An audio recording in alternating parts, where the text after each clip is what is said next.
Welcome back to the U.S. Navy History Podcast. I am Dale, and I am joined by Mr. Kristoff. Whoa, what an introduction. I feel greatly enthusiastic about this episode. Thank you. Listener, so glad you're here. Dale, what have you got in store for us today? Picture total darkness. No moon, no horizon, no stars worth trusting. Just black water and a column of American warships sliding north along the coast of an island most of their crews had never heard of 8 weeks earlier. It's shortly before 11 o'clock at night on October 11th, 1942, and 4 cruisers and 5 destroyers under Rear Admiral Norman Scott are rounding a headland called Cape Esperance on the northwestern tip of Guadalcanal in the Solomon Islands. Nobody on those ships knows it yet, but within the hour, the United States Navy is going to fight the first surface battle it has actually won against the Imperial Japanese Navy at night in this entire war. That sentence should stop you for a second, because it means every single surface engagement before this one, the Navy lost badly. Roll back exactly 2 months to the night of August 8th and 9th, 1942, the Battle of Savo Island, fought in these same waters, in this same dark. A Japanese cruiser force under Vice Admiral Gonichi Mikawa fell on an Allied cruiser screen, protecting the invasion beaches at Guadalcanal, and in about half an hour, sank 4 Navy cruisers and killed over 1,000 American and Australian sailors for almost no loss of their own. It remains to this day one of the worst defeats in the history of the United States Navy. The stretch of water between Savo Island and Guadalcanal took on a new name after that night. You know it, Iron Bottom Sound, because of how much steel now sat on the ocean floor beneath it. This is the water Norman Scott is steaming through right now. Every man on this bridge knows what happened here in August.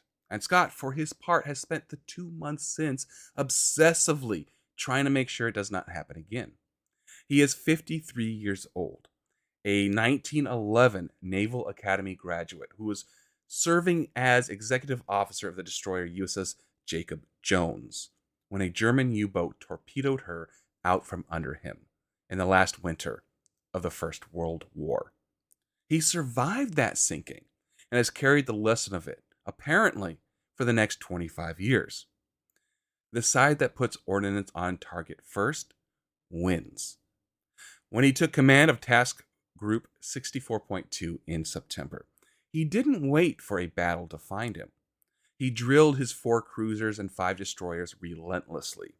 Night gunnery, night maneuvers, the choreography of column formation in total darkness, because he had studied what went wrong at Savo Island and concluded correctly that American night fighting doctrine was not the problem.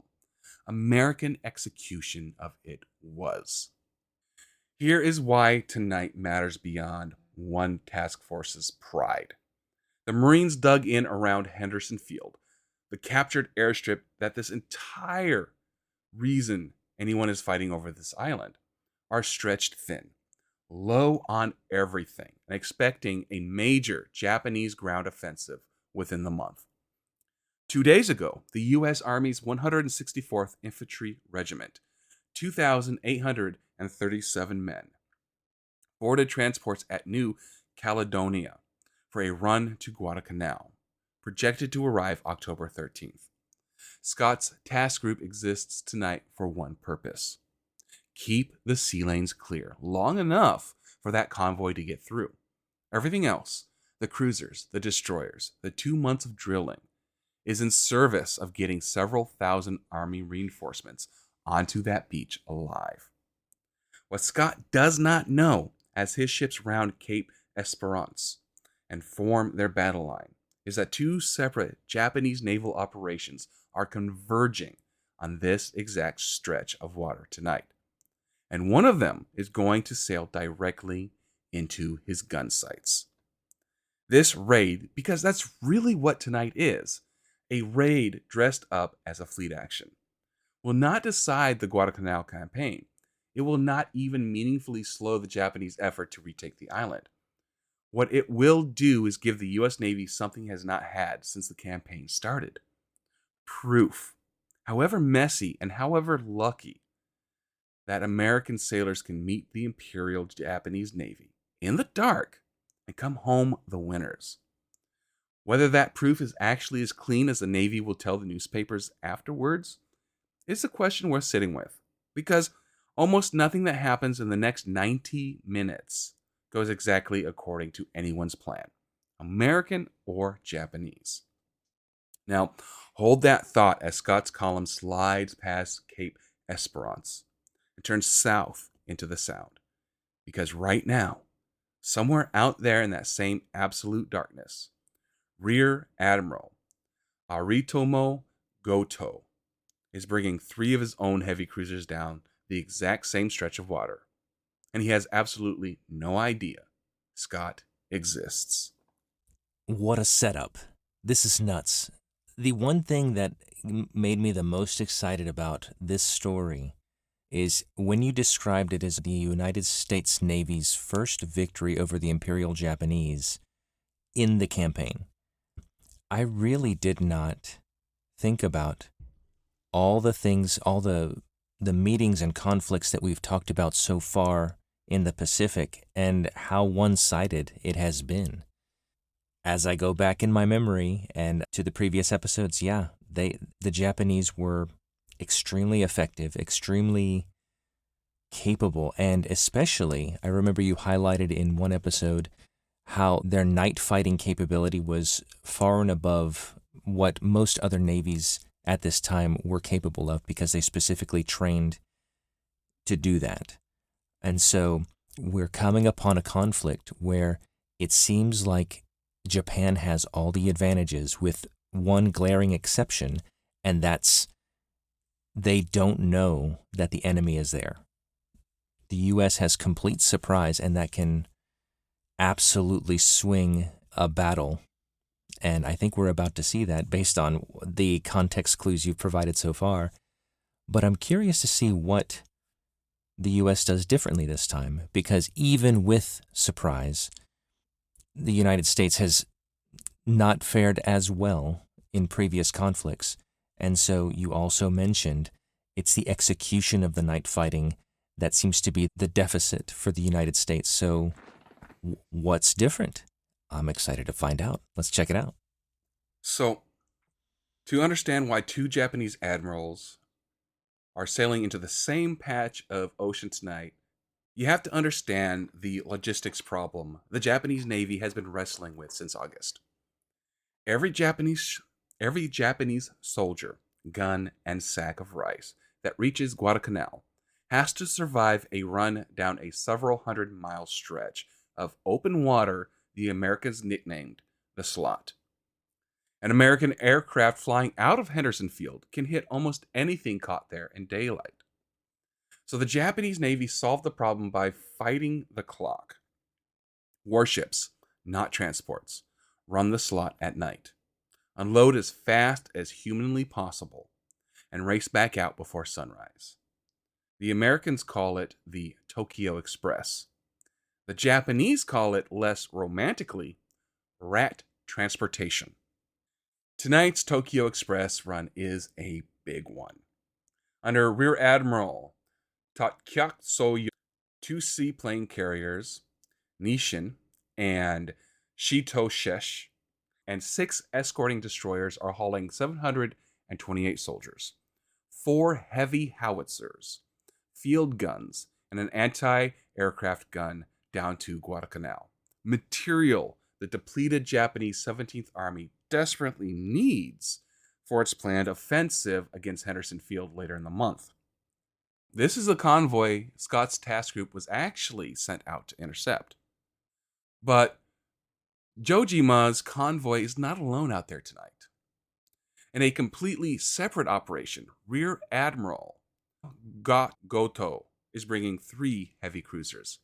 His flagship, Aoba, plus Furutaka and Kinogasa, and 2 destroyers, Fubiki and Haitsuyoki, down the same stretch of water with a different job entirely.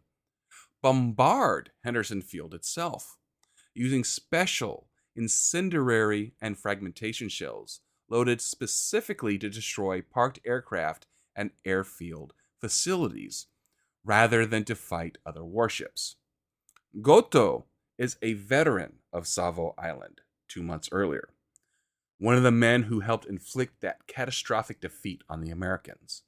And by every account, he is supremely confident that no American surface force would dare challenge the Imperial Japanese Navy at night, again, so soon after that lesson.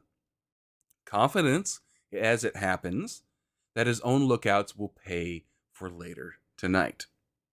Here's the blind spot that decides everything that follows. American reconnaissance aircraft spotted Jojima's convoy at 2:45 in the afternoon, out in the slot between Kolombangara and Chozul, and reported it. But they never see Goto's bombardment force trailing behind. As far as anyone on the American side knows, there are only transports and destroyers heading for Guadalcanal tonight. Nobody is looking for 3 Japanese heavy cruisers because nobody knows they're there. Meanwhile, on the Japanese side, the blind spot runs the other direction. At 10:20 that night, Jojima's radios Goto directly and tells him with complete confidence that there are no American ships anywhere in the vicinity. Jojima's own destroyers will actually hear the drone of Scott's scout float planes overhead a short time later, while they're unloading along Guadalcanal's north shore. And they will never bother reporting it to Goto. 2 Japanese task forces on 2 different missions, converging on the same stretch of black water. And neither one has a functioning picture of what the other is doing, let alone what the Americans are doing. That's a technical detail buried in all this that matters more than it sounds like it should. Not a single Japanese ship on the water tonight, not Goto's cruisers, not Jojima's destroyers, is equipped with radar.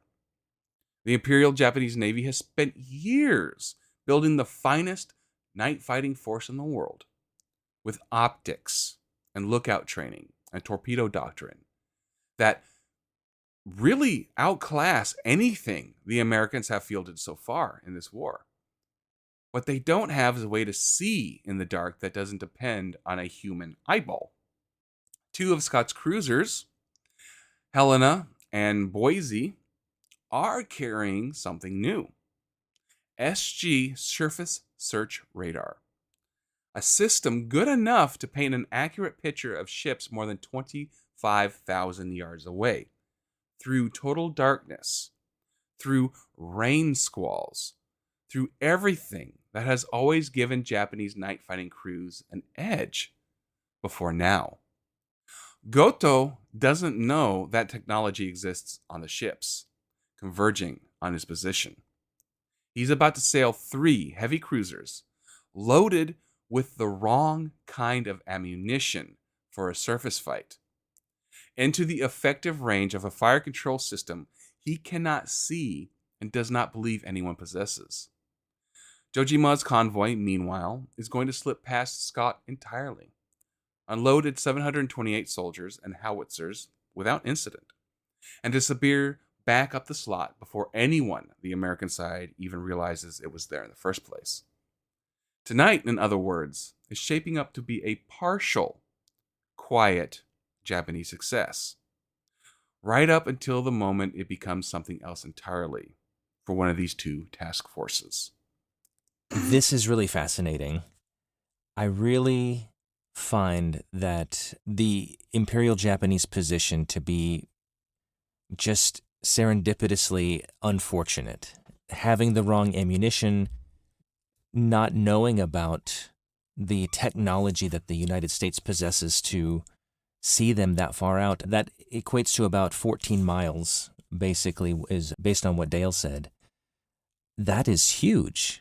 And if the Americans at night can train their weapons on ships 14 miles away or closer without a whiff of the Japanese knowing about their presence, that is as good as you can possibly imagine for the United States. And then on top of that, like I said, or like Dale said, like we both said, the Japanese have the wrong ammo to fight back. This is not going to go well for the Japanese. I do find it interesting, though, that the second group that is unloading troops is unscathed, untouched. It's not noticed, and I did want to ask about that. Is it because, as far as you can gather, that they just were not picked up by this radar, the surface radar that you mentioned? It's because they decided to drop at a place where they were not being able to be detected by any American forces. Okay, that makes sense. Wow, it is so interesting to me how technology can change the battlefield.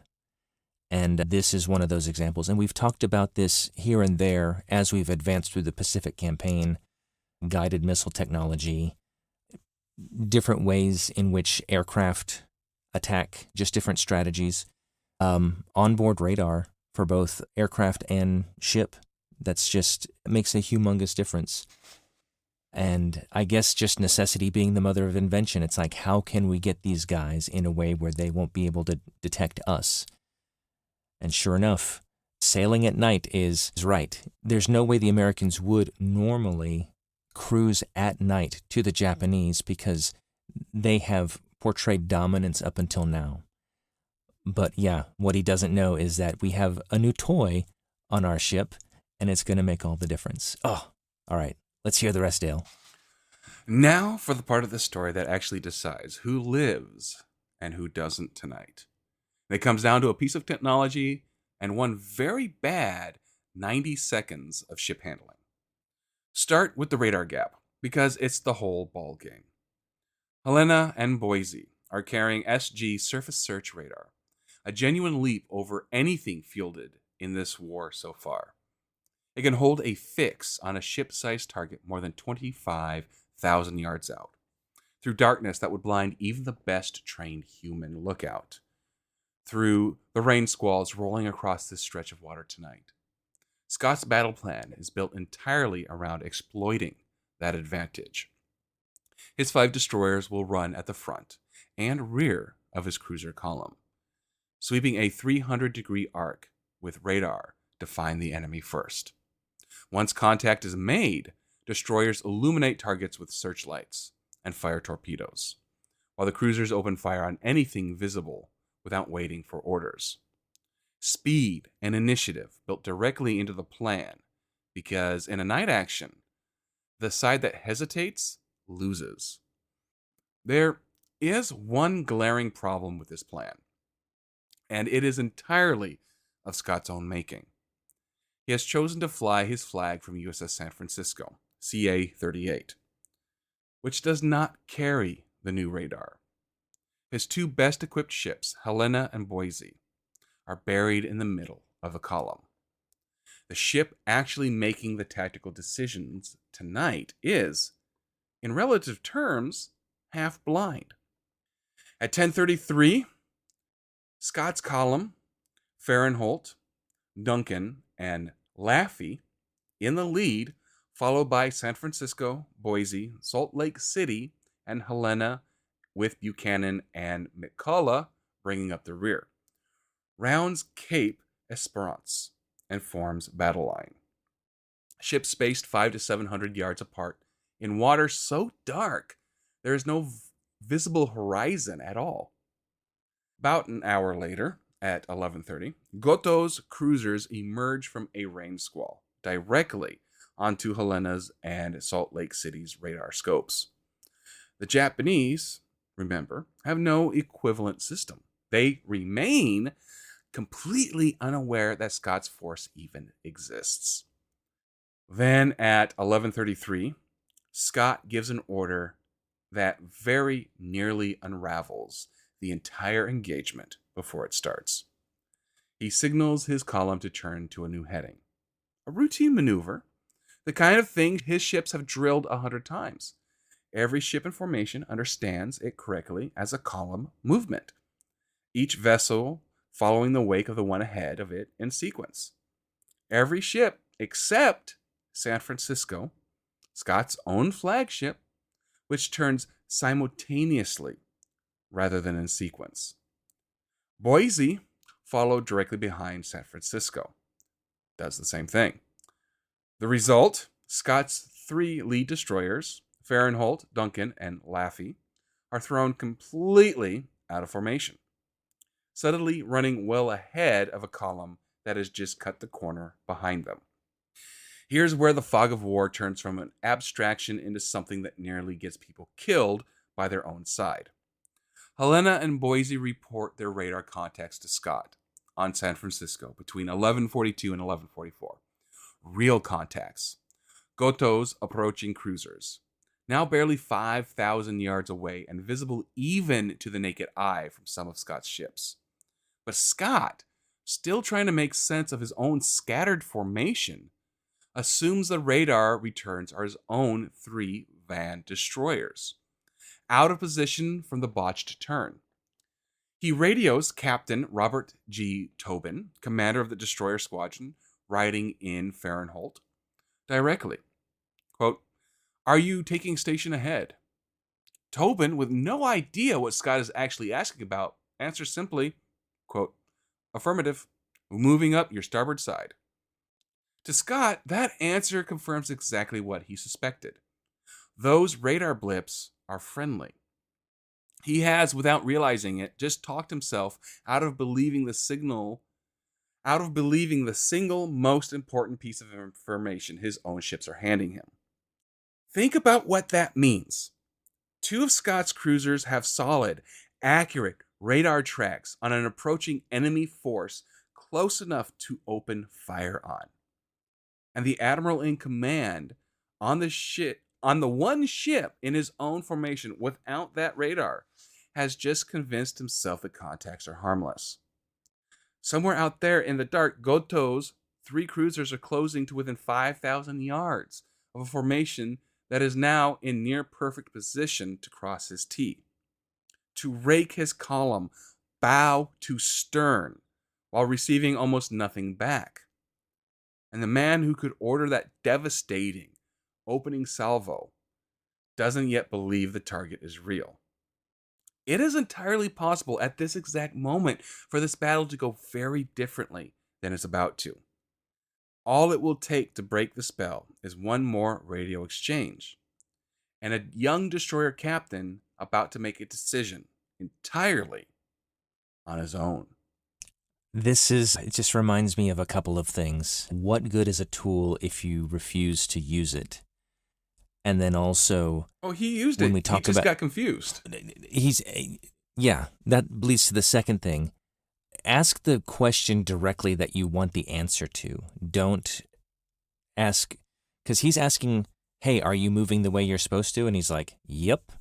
And that is an entirely different, there's no context to this question of, hey, I see these things.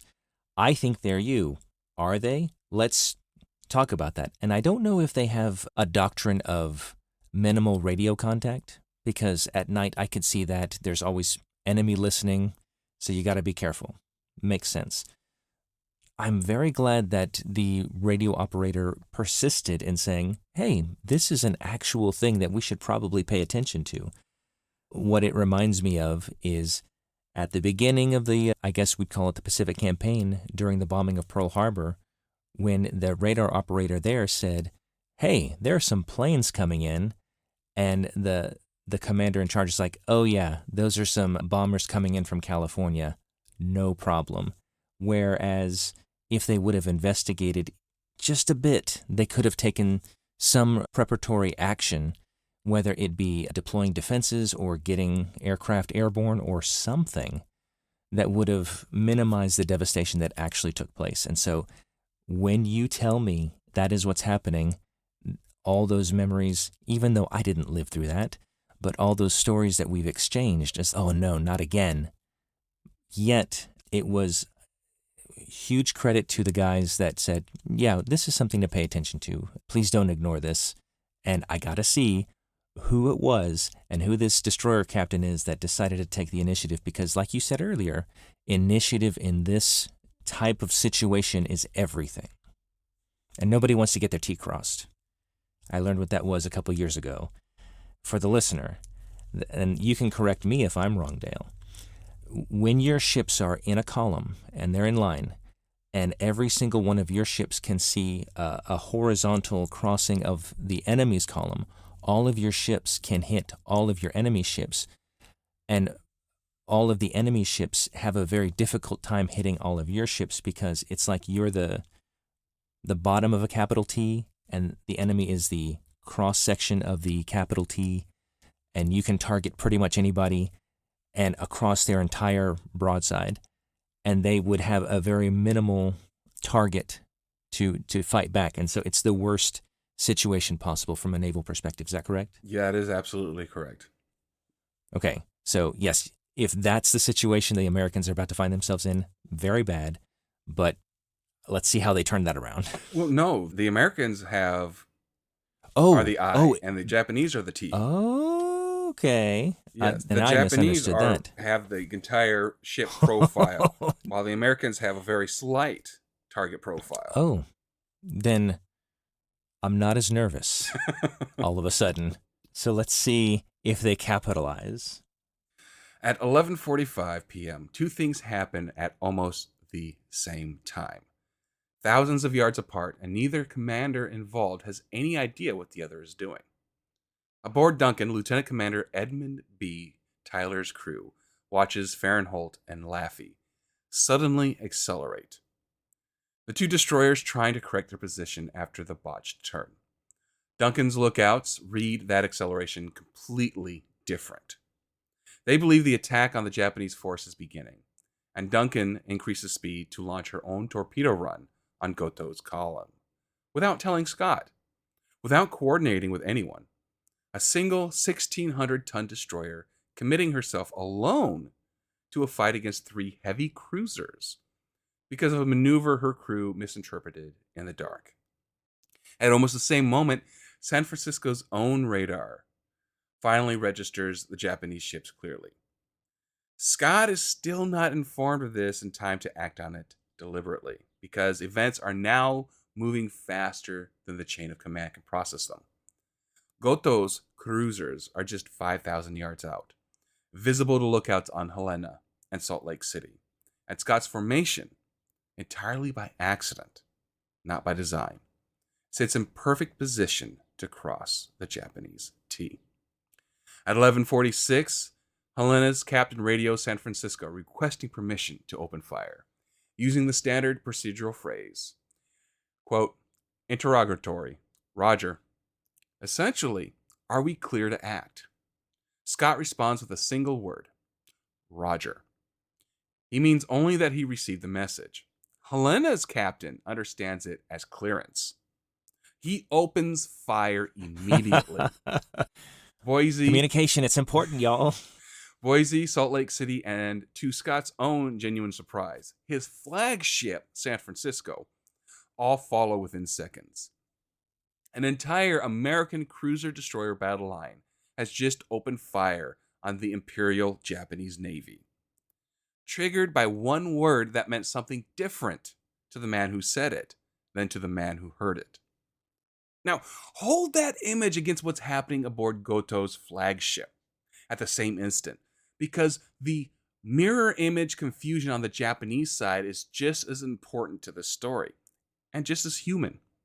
At 11:43, lookouts aboard Oba spot Scott's approaching force. Goto, absolutely certain that no American surface force would challenge the Imperial Japanese Navy at night, again, so soon after Savo Island, assumes these are Kojima's own ships, running ahead of schedule. 2 minutes later, Oba's lookouts identify the ships as American. But Goto remains skeptical and orders his ships to flash identification signals rather than open fire. Some kind of mistake that recognition lights would clear up. Japanese naval historians would later call what happens next the I am Abba incident, as Abba's signal crew executes Goto's order to flash their own ship's identity into the darkness, announcing themselves, in effect, to the enemy. The first American salvos crashes directly into Abba's superstructure. This is the moment worth sitting with, honestly, rather than this moving over into a tidy story about American skill. Abba takes a battering in the space of a few minutes. Naval historians Bob Hackett and Sander Kingsep, drawing on Japanese records, count as many as 40 6-inch and 8-inch shells hits.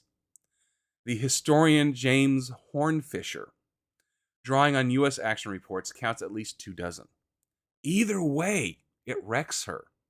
Her communication systems are gone. 2 of her main gun turrets and her main gun director are demolished. And several large caliber American shells pass straight through her flag bridge without ever exploding. The sheer force of their passage alone is enough to kill or wound most of the men standing there, Goto among them. 79 men die aboard Abba that night, Goto included. He is mortally wounded on his own bridge, still, by every count, believing until nearly the end that he might be under fire from his own countrymen.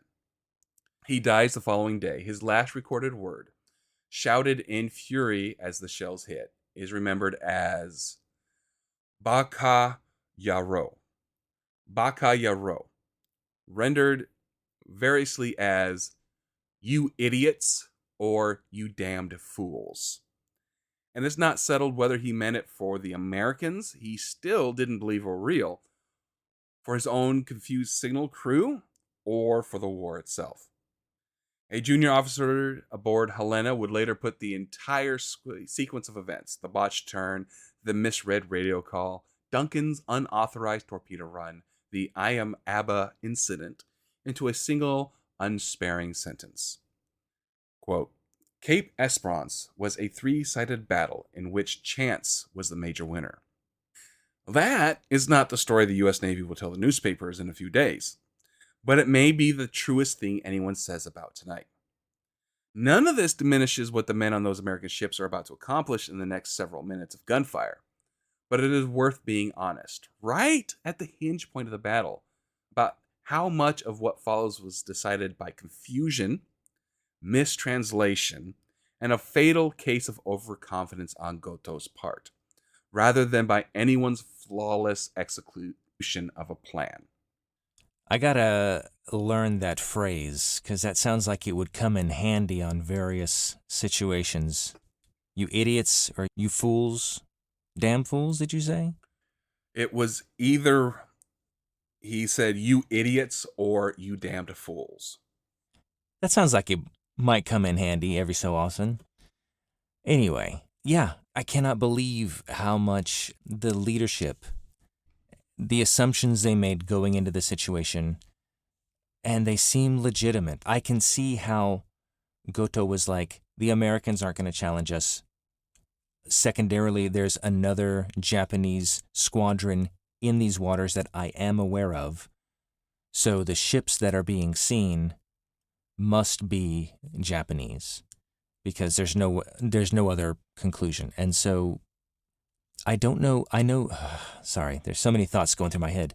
In the Japanese military hierarchy, I know that to do one's duty is vital. And so if you, as a lookout, identify a ship, especially as the enemy, it is your duty to communicate that.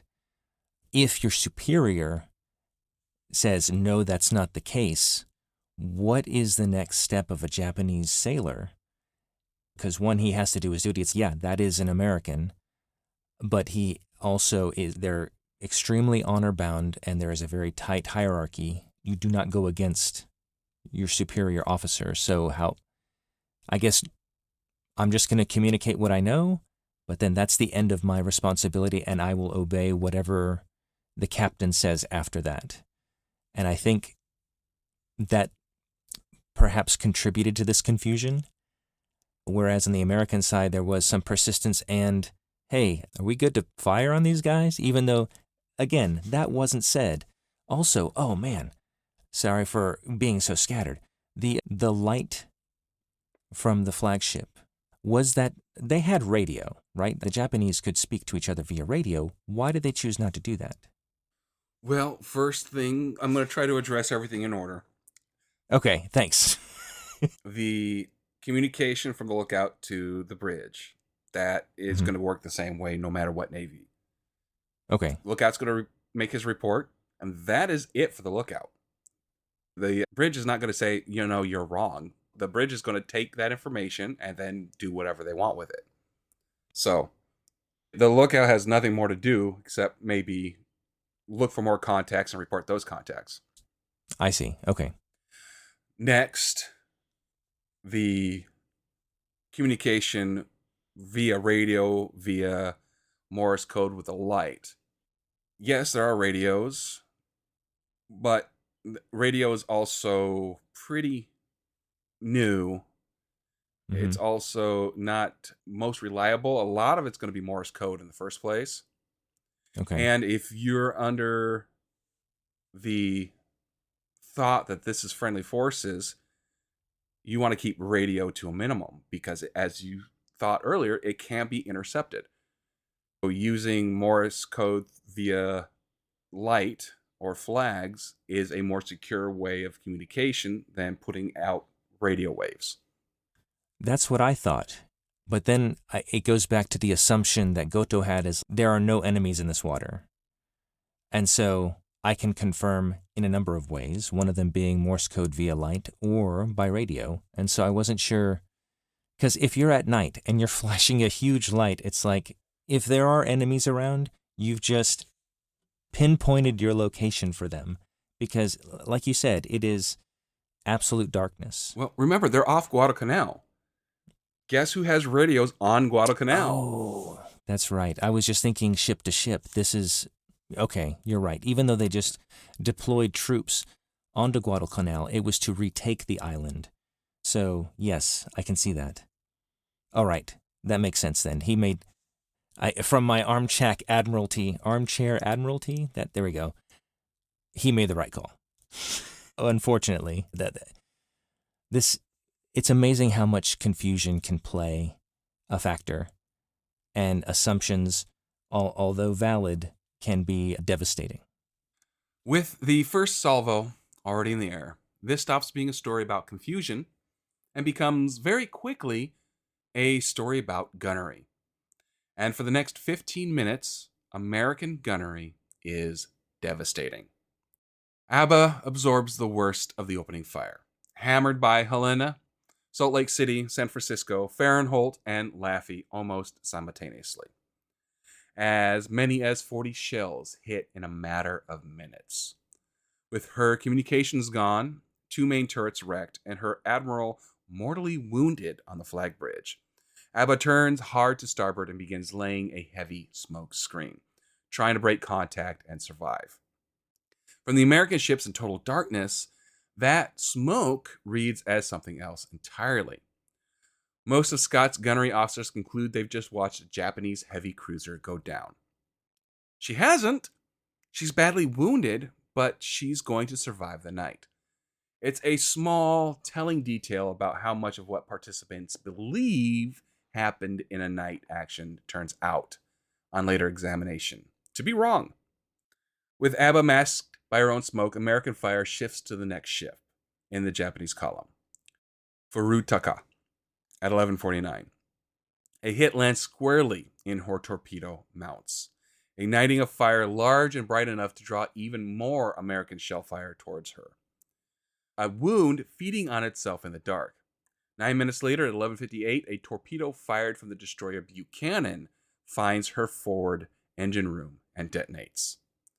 That single hit does more damage to her ability to survive the night than every shell that struck her combined.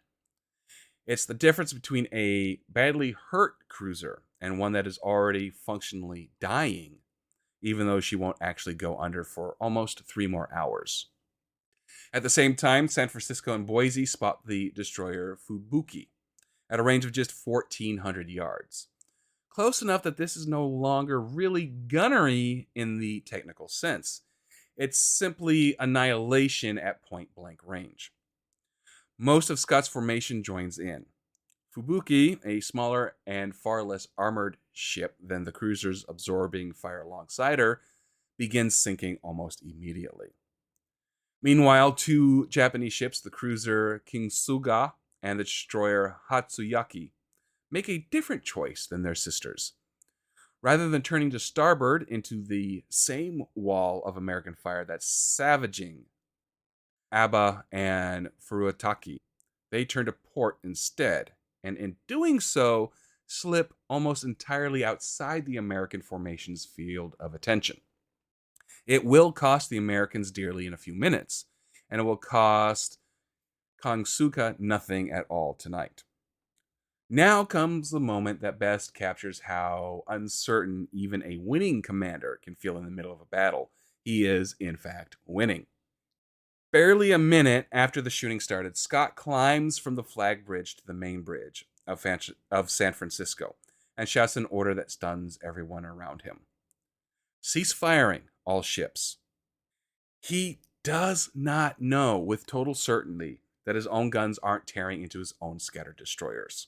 Here's the part the tidier version of the story tends to leave out. The order does not really work.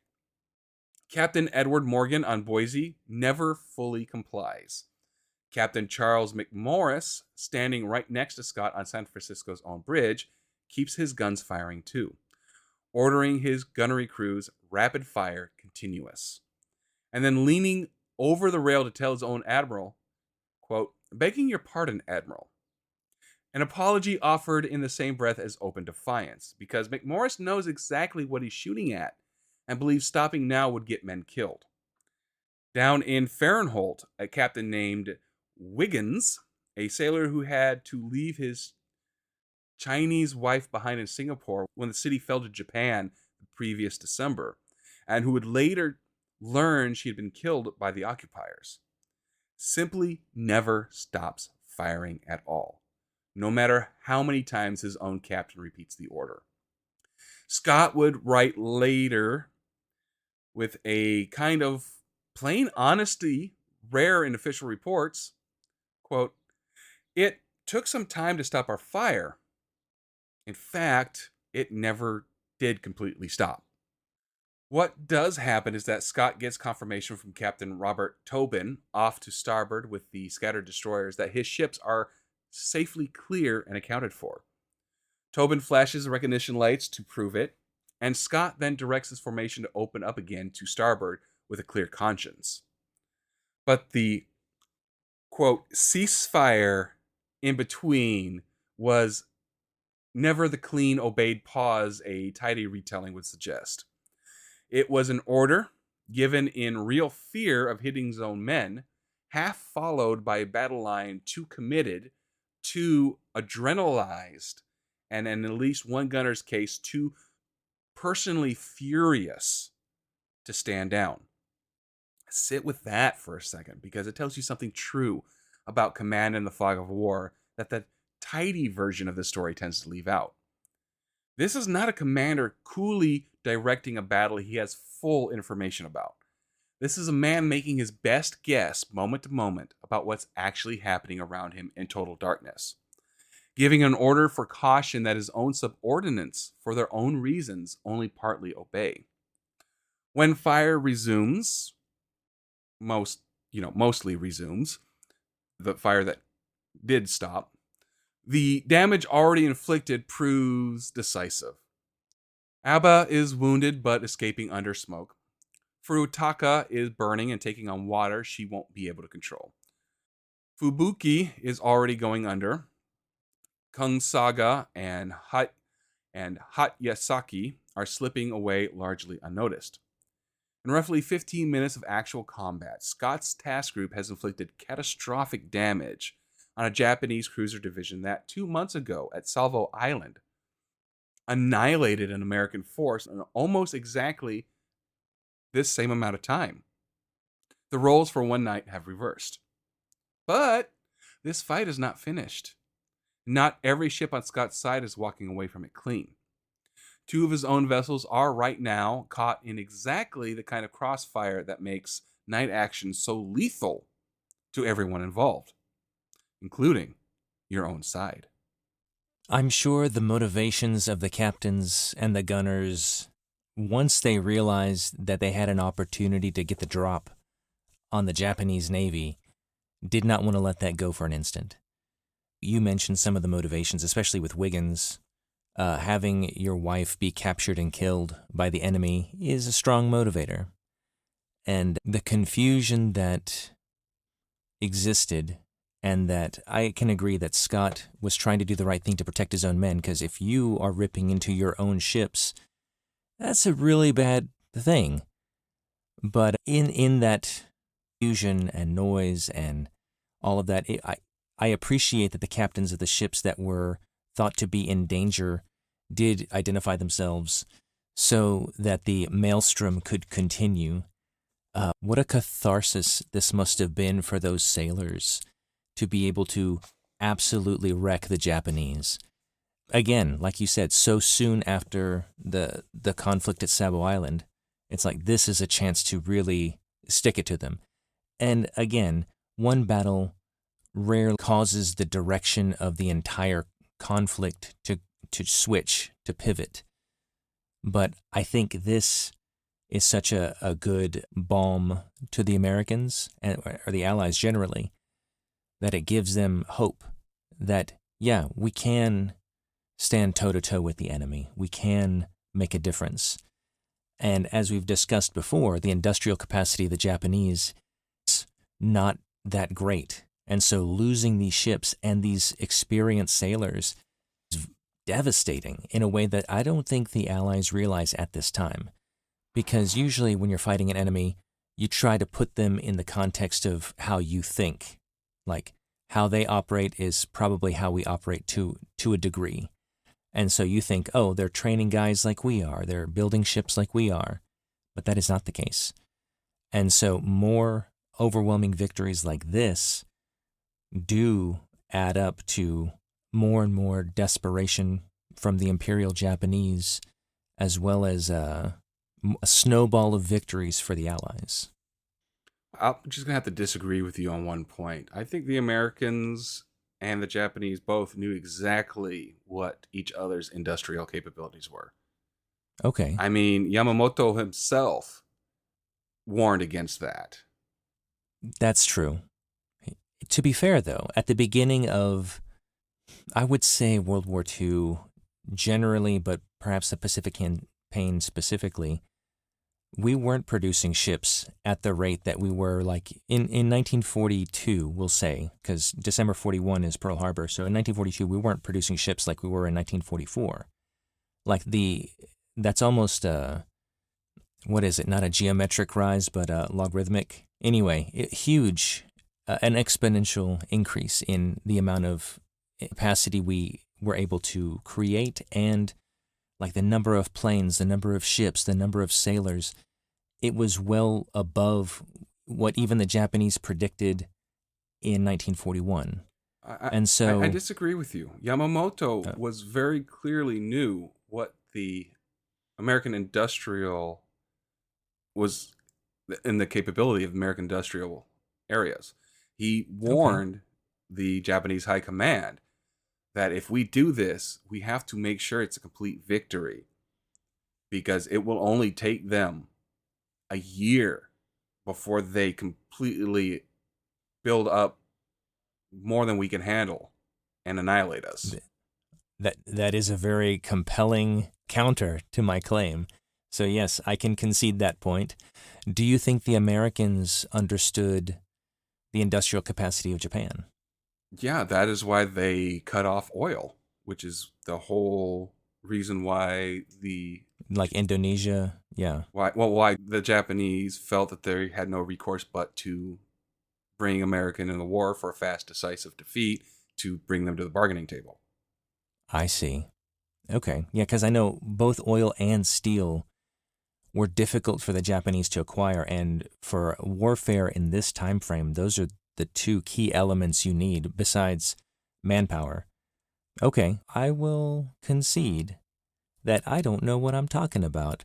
But that's what this podcast is about, is finding the truth and the willingness to seek it regardless of what your presuppositions may be. So thanks. Well, I would not say that you don't know what you're talking about. Not at all. There's plenty of people that would disagree with that. But I guess from my perspective, I want to, when we go through these battles and try to put them in the greater context of where does this fit in the overall campaign, and then the overall diplomatic exchanges between the nations, because it's not just military that's happening, right? There's espionage, there's diplomacy, there's all these things are happening at the same time. Yep. And then economic, warfare, for lack of a better term. So if you're trying to keep key elements from the enemy, like we were talking about, Japan is trying to get oil, trying to get steel, and the allies are doing their best to prevent their war machine from being able to get these materials, like that's another element. So knowledge of what the enemy can do is vital.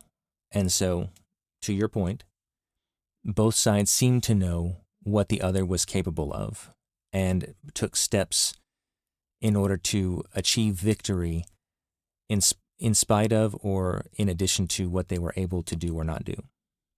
Sounds good. Okay, yeah, I'm glad I set that right in my mind. But again, going back to this specific conflict, yeah, Japanese, they're losing ships, they're losing men, and before we've mentioned in previous conflicts, they've lost a bunch of pilots. And so this is the beginning of they're losing key experienced members of their military. And so that's going to have a dramatic ripple effect as we go forward. So, 2 of Scott's own ships are at this exact moment paying the price for the kind of chaos that makes a night surface action so dangerous for everyone inside it, not just the enemy. Fahrenholt, one of the 3 destroyers scattered out of position by the botched column turn, finds herself caught squarely between the 2 fighting lines. Japanese shells searching for American targets, and American shells searching for Japanese ones. Then Fahrenholt sitting almost directly in the overlap of both fields of fire. She takes several damaging hits, some Japanese, some almost certainly American, and loses several men killed in the crossfire before her captain manages to thread her out of danger, cutting across San Francisco's bow to reach the disengaged side of Scott's column. It is, by any honest accounting, a narrow escape from friendly fire as much as from the enemy. Duncan is not so lucky. Still committed to the unauthorized solitary torpedo run her crew began on their own initiative minutes earlier, Duncan is now caught in the same crossfire from both directions. Hit by Japanese shells aimed at the American line and by American shells aimed at the Japanese ships, Duncan herself is attacking. Fire breaks out aboard her. Lieutenant Commander Edmund B. Tyler, her commanding officer, keeps the ship fighting and maneuvering even as she burns, trying to loop clear of the crossfire entirely on her own, without support, without anyone else in the American formation fully aware of what she's going through. For his conduct in these minutes, Taylor will later be awarded the Navy Cross, one of the very few individual decorations to come out of a battle that gets remembered in the broad strokes simply as a clean American win. Now, this is worth pausing on directly because it's the kind of detail that a tidier version of the story quietly drops. Cape Esperance gets told in most retellings as the night the U.S. Navy finally outfought the Imperial Japanese Navy in the dark. The redemption story after Savo Island. That's true as far as it goes, but it leaves out that at least some of the damage inflicted on Fahrenholt and Duncan tonight came from their own side, in a battle where the formation had already been thrown into confusion before the shooting even started. where an admiral was reduced to guessing whether his own radar contacts were friend or foe, and where a destroyer captain's decision to break off and attack alone was made entirely on the strength of a maneuver his crew misread in total darkness. Friendly fire in a night action of this kind isn't really a scandal or a cover up. It's close to inevitable, given how the fight actually unfolded, but it deserves to be named plainly rather than quietly, absorbed into a story about American gunnery skill. Because the men wounded or killed by their own side's shells paid a real price for a confusion that had nothing to do with Japanese marksmanship at all.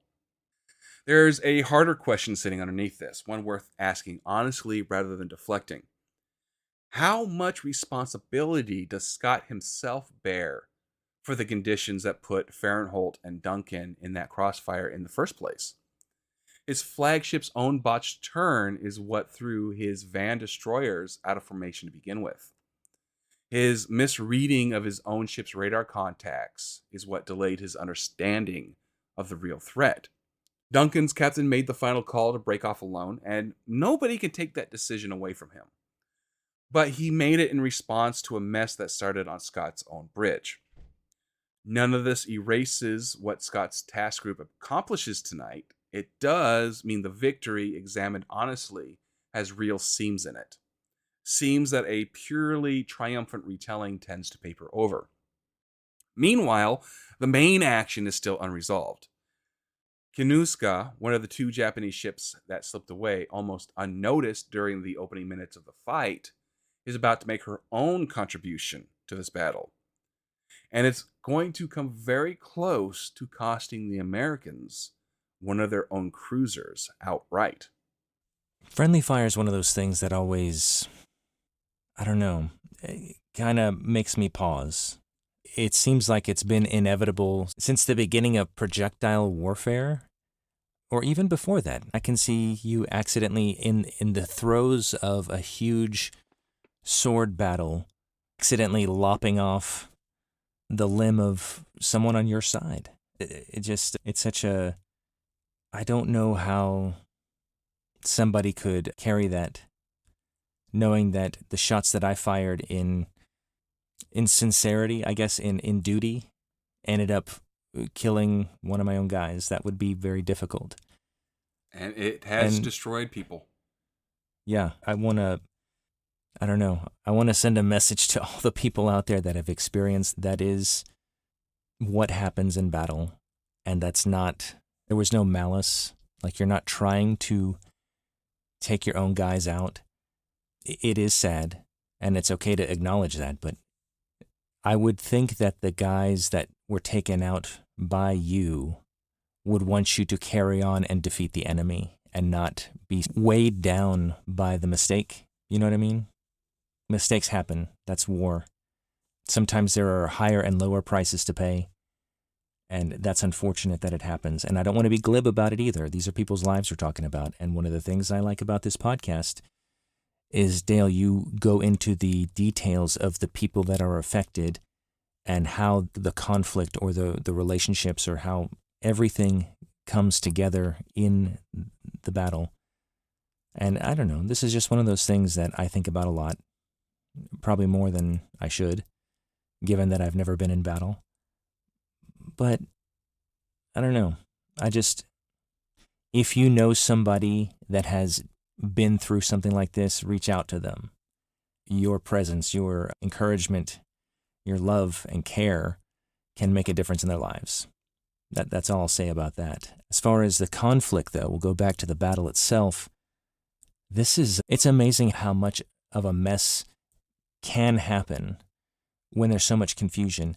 And one of the things I've admired in the U.S. Navy, and to an extent the Imperial Navy, and how they respond, is even in the confusion and the mess and the explosions, they're able to get it together, make proper decisions, disciplined decisions, and do everything they can to take out the enemy.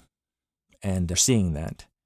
And even though mistakes are being made, and then sometimes they're just natural consequences of previous mistakes that others have made. So somebody will make a mistake and that'll cause you to make a mistake. But through it all, It's like, let's recalibrate, let's refocus, and let's do our best. And that's the point in this battle that we're seeing. 90 minutes, you said, this whole thing lasts, and we're not that far in. This is really unfolding in a way that's devastating. I am curious how it ends up, especially these two cruisers that kind of slip away but then kind of come back. What happens? While the rest of Scott's formation tightens up and turns to chase down Goto's retreating cruisers, Kinsuga, the Japanese heavy cruiser that escaped the opening minutes of the battle, almost entirely untouched, by turning to port instead of starboard, is about to remind the Americans that this fight isn't over. At 12:06 a.m., now in the early hours of October 12th, two torpedoes fired from her passed narrowly astern of Boise, missing her by what her own crew would later describe as a uncomfortably thin margin. In response, Boise and Salt Lake City both switch on their searchlights, trying to get a fix on the Japanese cruiser, still hidden somewhere in the darkness ahead. It is, in hindsight, the exactly wrong instinct at the wrong moment. Because a searchlight that helps you see your enemy also tells your enemy exactly where you are. King Sunga's gunners, who have spent the entire engagement so far in relative darkness and safety, suddenly have a floodlit American cruiser to aim at. At 12:10, two shells from Kunsunga find their mark, striking Boise and detonating directly in her forward ammunition magazine, between the number 1 and number 2 gun turrets. The explosion kills close to 100 men in an instant. Nearly 2/3 of all the Americans dead this entire battle will produce, concentrated into a single detonation lasting a fraction of a second. For a moment, Boise is in genuine danger of being torn apart entirely. A magazine explosion of that kind in the wrong place can break a warship's back and send her under in minutes. What actually saves her is almost too strange to be believed. Seawater rushing in through the very rents in her hull that the explosion itself tore open floods into the damaged compartments fast enough to help quench the fire before it can reach her deeper powder stores and finish the job the first blast started. The same wound that nearly kills Boise outright is also, in the same instant, what keeps her alive. She veers hard out of the column and retreats from the action, burning but afloat. Kunsunga and Salt Lake City trade fire directly with each other in the aftermath, each landing hits on the other. Kunsunga takes only minor damage, while Salt Lake City suffers a damaged boiler that cuts her speed. It's a smaller exchange, almost an afterthought compared to what just happened to Boise. But it's a reminder that Kunsunga alone among the Japanese cruisers tonight is going to walk away from this battle almost entirely intact. At 12:16, Scott orders his ships onto a new heading, attempting to pursue Goto's fleeting warships and finish what the opening minute started. It doesn't work. Within 4 minutes, Scott's formation has lost contact with the retreating Japanese entirely, swallowed back up by the same darkness that hid Goto's approach in the first place. All firing has stopped by 12:20. Scott's own formation, scattered by pursuit and by the earlier confusion, is beginning to come apart at the seams, rather than holding together as a coherent battle line. Rather than press further into the dark after an enemy he can no longer see or track, Scott makes the disciplined call. He orders a turn to disengage, choosing to consolidate his own force over chasing a victory he cannot actually verify he still has in front of him. It's a smaller moment than the opening minutes of the battle, but it says something real about Scott as a commander that deserves to be named directly. He does not know at 12:20 in the morning exactly how much damage he has actually done to Goto's force. He does not know that Furutaka is already dying, or that Fubuki has already gone down, or that he has just mortally wounded the Japanese admiral commanding this entire operation. All he knows is that his own ships are scattered. One of his cruisers had just taken a magazine hit that nearly finished her, and continuing to chase an invisible enemy in the darkness risks turning a battle he might have already won into one that he could still lose through overreach. He chooses caution. It is arguably the single most disciplined decision anyone makes on the American side all night, made with less certainty and less information than almost any other call in this entire engagement. Behind him in the dark water he's leaving, at least one of his own ships is still out there, burning alone and not going to make it through the night. I have to imagine you open this with how dark it was. Just the sea, the night, it's completely dark. And by now, things are illuminated through not only the barrage guns being fired, just the flames that must be erupting from each ship, but also the burning hulls of the ships that are on the verge of being destroyed. That has to be a very sharp contrast. Like you just see an illuminated either enemy ship or friendly ship and then darkness all around. And then still relying on spotters or radio operators like, okay, where's the ship now? Because by now things are in motion and chaotic. And yeah, I think the Americans had such a humongous advantage at the beginning of this, and you are right to say that pushing that advantage too far can absolutely lead to defeat because you are still dealing with a disciplined enemy. And you don't know. Like, it was a surprise that they were there. You encountered them, and you just happened to notice them before they noticed you. And you don't know how many of them there are. So be cautious and take out what you can. And there was that second squadron that's nearby. I don't know if they've been signaled. I didn't. You may have mentioned it, but I don't recall it. No, so they're not involved at all. This is when discipline and training really comes to the fore. You see the confusion of battle, things happening that are positive, things that detrimental, like the enemy retaliating or friendly fire or something like that. Oh, by the way, I meant to mention when you were talking about the opening salvo that the Americans did, there was a torpedo that successfully hit a Japanese ship and exploded and caused damage, and that is uncommon based on some previous episodes that we've had. So it's nice to see that our manufacturing quality control is getting there. Anyway, I wanted to mention that. But yeah, let me ask you personally, the training that you do, the drilling that you do daily, just to prepare for something like this happening, how instinctive does that stuff become? Like when they say, okay, battle stations, does it just click and you know exactly what to do, where to go, with whom to operate, all this? Like, what kind of describe that for the listener who has not been in that capacity? Yes, everything becomes distinct. Well, as soon as those gongs go off, on my boat, it was gongs that sounded general quarters. And they do the announcement afterwards as well, but you don't even really hear it. You know exactly what you're doing, where you're going. That's interesting because gongs would communicate more quickly what you need to do instead of, hey, here's a big explanation of what's happening. Let me lay it on you so you know what to do. It's like, nope, no time. Just go to where you need to go, do what you need to do, and then wait for further instructions. Yeah, there's always an audio cue before the actual announcement of anything. So you know exactly what's going on, whether you need to be paying attention to it or whether it's something that you can safely not listen to because it doesn't affect your duties. I see. I'm sure, I'm positive that has been a tradition from the beginning. And that's what we're seeing in this battle now. Gosh, let's see where it continues. Furutaka does not survive what happened to her in the opening minutes of this battle.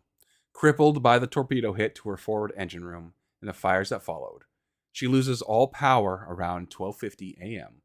and finally goes under at 2:28 in the morning, 22 miles northwest of Savo Island. One more hole added to the growing collection of steel resting on the floor of Iron Bottom Sound.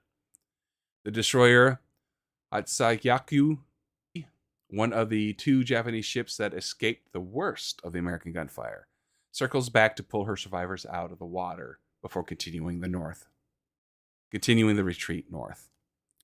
Duncan's story ends differently, and it's worth telling in full because it's the story of an American ship trying, against every odd, not to die.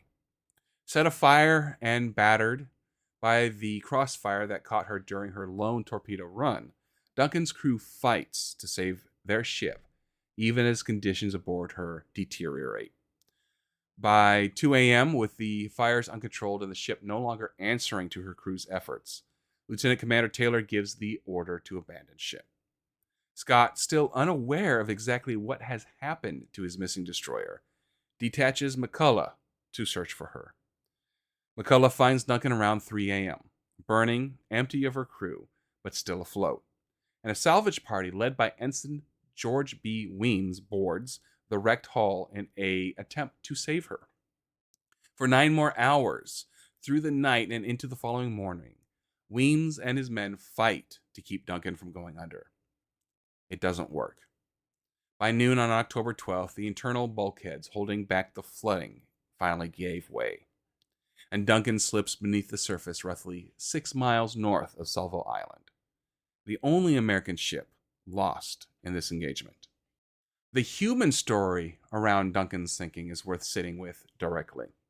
She was abandoned at 2 a.m. Her crew went into the water, still carrying considerable forward speed, which meant the men, wounded sailors lowered into life rafts, able-bodied crew jumping clear as the order came down, ended up scattered across a wide stretch of dark ocean rather than clustered together where rescue would be simple. Most survivors were picked up in small groups of 2 or 3. A good number of men spent hours completely alone in the water, with no idea whether anyone else from their ship had made it out at all. Of Duncan's crew, 195 men would eventually be pulled from the water alive. 48 did not survive. And here's a detail from this night that deserves to be told, because it captures something true about what this kind of battle actually does to the men caught inside it, on both sides. As American rescuers worked through the night in the dark water gathering up Duncan's scattered survivors, they came across more than 100 survivors from the Japanese destroyer, Fubuki, floating in that same general stretch of ocean. And at first, the Japanese sailors refused every American attempt to pull them out of the water. Understand what that refusal actually meant. Men who had just watched their ship destroyed, treading water in the dark, in waters that both sides knew carried sharks, choosing to keep refusing rescue from the enemy rather than accept help from the force that had just killed their shipmates. It was only the following day, after hours adrift, that the survivors finally allowed themselves to be picked up and taken prisoner. There is no clean way to feel about that moment. And, we've never tried to sand down that kind of thing into something simpler than it actually is. These are men on opposite sides of a brutal war, floating in the same patch of black water in the middle of the night. And the line between enemy and rescuer did not dissolve just because the shooting had stopped. It took real desperation, real exhaustion, and the plain fact of survival finally overriding pride and fear before those Japanese sailors let American hands pull them out of the water. That's not a footnote to this battle. That's as much a part of what happened here as any gun hit or torpedo strike. By sunrise on October 12th, the main surface action is finished. 2 Japanese ships are gone. Duncan is gone. The other Japanese ships are limping northward, carrying their wounded and their dead. But the day is not done delivering consequences yet, because out in the daylight now, American aircraft from Henderson Field are about to find the rest of the retreating Japanese force. And this story isn't finished collecting its casualties.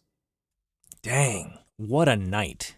First of all, I am amazed that the abandoned ship call came at 2 a.m. for Duncan, and it was 10 hours before the ship sank. That is some robust engineering and design. I think that's very cool.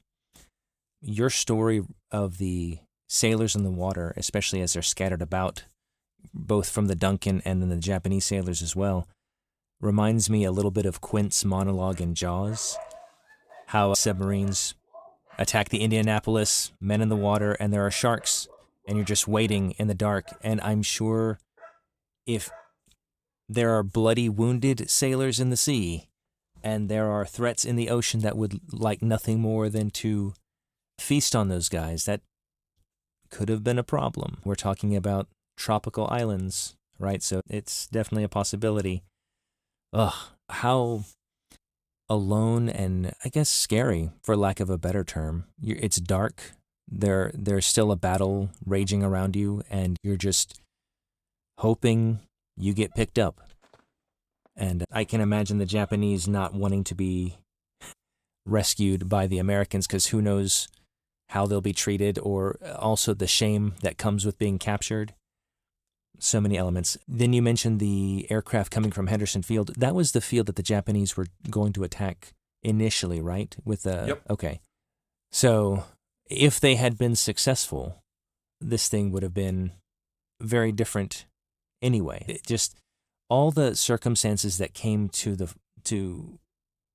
bear in this exchange really made a difference. And I think it's interesting that the Japanese could have eliminated a bunch of aircraft if the Americans hadn't shown up. But the Americans did, and they fired upon them, and they caused them to flee, and now the aircraft that would have been destroyed are able to find them, and then the story continues. Again, we see the importance of air power in any conflict. We can still see that today. If you own the skies, there's a humongous advantage that you have, not just from intelligence, but just offensive capability. So let's see what those planes find and what happens next. Daylight brings a new front to this battle, and it belongs entirely to the men flying out of Henderson Field. Learning of the disaster that had befallen Goto's bombardment force, Jojima detaches 4 of his own destroyers from the reinforcement convoy that successfully unloaded overnight. Shirayoki and Murakomo to search for Furitaka's survivors, and Asagomo and Natsugumo to rendezvous with the wounded Kinusaga, which had paused in her own retreat north to help cover the withdrawal. It is in its own way an act of loyalty under fire. 4 more Japanese destroyers turning back into danger to recover their own people rather than simply completing the run home. It is also, as it turns out, a fatal decision, because the daylight sky over this stretch of water now belongs to the Cactus Air Force, the nickname for the mixed force of Marine, Navy, and Army aircraft flying out of Henderson Field. At 7 a.m., 5 dauntless dive bombers make an unsuccessful pass at Kinugasa. An hour and 20 minutes later, 11 more find Shirayaki and Murakomo. They score no direct hits, but a near miss opens a leak in Murakomo that starts trailing oil across the water. A marker, in effect, that guides the next wave of American aircraft straight to her. The next wave arrives a short time later. 7 Dauntlesses and 6 Avenger torpedo bombers, escorted by 14 Wildcat fighters, catch Shirayaki and the crippled Murakusumo, 170 miles from Guadalcanal.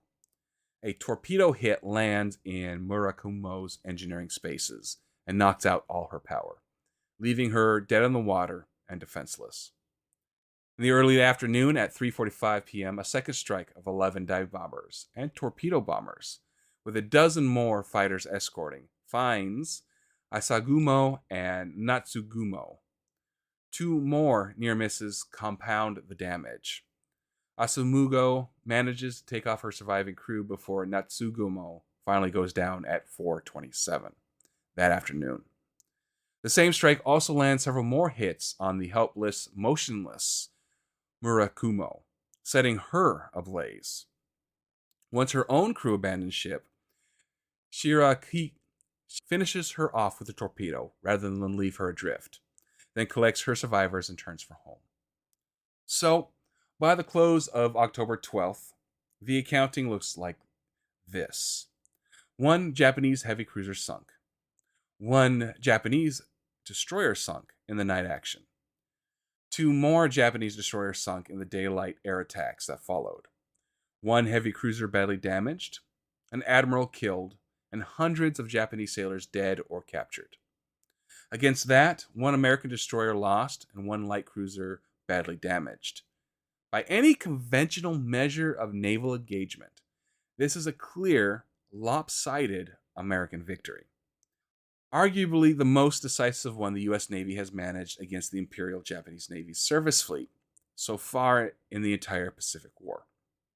And now, here is the part of the story that ought to complicate any simple version of that victory, because both sides almost immediately tell themselves and their superiors something that isn't quite true. Captain Kikonori Kijima, Goto's chief of staff, who takes over command of the retreating bombardment force after Goto's mortal wounding, reports to his superiors that his ship sank 2 American cruisers and a destroyer. None of that happened. Scott, on the American side, claims his force sank 3 Japanese cruisers and 4 destroyers, also considerably more than actually went down. The real total on the Japanese side is 1 cruiser and 3 destroyers. Both commanders, independently, in the confusion and adrenaline of the night, tell a version of the story more favorable to themselves than what the wreckage on the ocean floor will actually show. And here is the strategic irony that ought to sit uncomfortably next to the decisive victory framing. None of this fighting actually stops what the Japanese Navy set out to accomplish that night. Jojima's convoy delivers its 728 soldiers and its heavy artillery to Guadalcanal, exactly as planned, entirely undisturbed by the chaos happening a short distance away. And barely 2 nights later, on the night of October 13th and 14th, the Japanese battleships Kongo and Huruna and Haroha sailed down the same slot and fired 918 14-inch shells into Henderson Field, very nearly destroying the airfield Scott's entire mission was ultimately meant to protect. Whatever Cape Esperance actually accomplished, it did not buy Henderson Field lasting safety, and it did not stop the Japanese resupply effort it was sent out to intercept. My computer is telling me it's time to restart. Not now. All right. Whenever admirals what happened, it always tends to lend itself to more favorable. It's never less favorable, but I can understand why. It's only human, I think. This is interesting. I'm curious about the airplanes that went after the Japanese, and the ships did not seem to have any adequate anti-air defenses, because I don't hear about any planes that were lost or even fired at. Was that a technology that was reserved for aircraft carriers and battleships on the Japanese side? No? Not to my knowledge. Okay. I'm wondering why we don't hear about more casualties. I know they're fleeing, but if you're under attack by dive bombers or torpedo bombers, you would think there'd be some action to repel them. I'm sure there was, but also just about every single boat is damaged quite a bit. So I'm sure anti-aircraft guns were knocked out, and most of these ships are getting caught singly, not in groups. So anti-aircraft fire is a lot less effective when you don't have overlapping fields of fire. Yep, that makes a lot of sense. Okay, thanks for bringing that context in. Wow, what the battleships that come and attack Henderson Field, I think that is a lot of shells. And I just keep thinking about the crew that needs to regrade any runways potentially, because that's going to be quite a mess to untangle. But it's so interesting how each little piece works toward the end goal. And I see as we go episode to episode how the situation shifts in favor of one or the other, and how that ultimately leads to the conclusion of this war. Wow, what a conflict. And what a capitalization of, I don't even know if I'm using that word right. The way they capitalized on the situation, the Americans, and how they were able to really disrupt the Imperial Japanese efforts here, that's quite a victory. Not just on paper, but psychologically. Imagine how those sailors feel. Wiggins, who lost his wife to the Japanese in Singapore, that's got to be a palpable good feeling. Yeah, that's I love talking about this with you. I love hearing about how the conflict goes and the decisions that are made and the mistakes that have to be overcome. Thanks. This is really wonderful. So, what did the battle for Cape Esperance actually accomplish? Once you set aside the overclaimed kill counts and the newspaper headlines back home, the honest answer is smaller than the victory fields and more important than its size would suggest. Strategically, almost nothing changed. Jojima's convoy got through. Henderson Field took 918 battleship shells 2 nights later, regardless of what Scott's task group did. The broader Japanese offensive to retake the airfield, scheduled for later in October, proceeded essentially on schedule. If you're measuring this battle purely by whether it altered the trajectory of the Guadalcanal campaign, the honest verdict is it didn't. Not in any way that mattered within the following week. But there is a second measure that matters just as much, and it's the one this show tends to care about more than the map. For 2 months, every American sailor in these waters had been living under the psychological weight of Savo Island. The knowledge of the last time American cruisers met Japanese cruisers at night in this exact stretch of ocean. The result was the worst defeat in the modern history of the United States Navy. Cape Esperance broke that spell. It gave the Navy proof, however messy and however lucky, that American ships could fight the Imperial Japanese Navy at night and come home the winners. That matters, even if the tactics behind it were built on more confusion than skill. And here's where the honest recognition argument for this battle actually lives, and it's not a comfortable one. The lesson the U.S. Navy took away from Cape Esperance was, in critical respects, the wrong lesson. American commanders came away from this fight believing that superior American gunnery had simply outmatched Japanese torpedo doctrine and night fighting skill, when what had actually happened was closer to a series of mutual accidents that happened to break in America's favor. The U.S. Navy was still, at this point, seriously underestimating the range and destructive power of Japanese torpedoes, the quality of Japanese night optics, and the sheer skill of Japanese destroyer and cruiser crews. That overconfidence would be tested savagely just 2 months later at the Battle of Tasafangara, where American commanders, still trusting the false lesson of Cape Esperance, walked into a Japanese destroyer force and suffered one of the worst tactical defeats American cruisers would take in the entire Pacific War. A junior officer aboard Helena had already put his finger on the truth of it the night it happened. Quote, Cape Esperance was a three-sided battle in which chance was the major winner. Nobody in command listened closely enough to that warning. There's one more piece to this story that this show cannot leave out, because it's the kind of detail history sometimes hands you that feels almost too cruel to be real. Rear Admiral Norman Scott, the man who drilled his task force relentlessly for 2 months, who made the disciplined call to break off pursuit rather than overreach in the darkness, who is the actual architect of this hard-won American victory.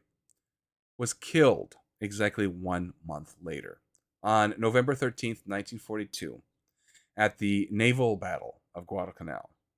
His flagship that night was a light cruiser Atlanta.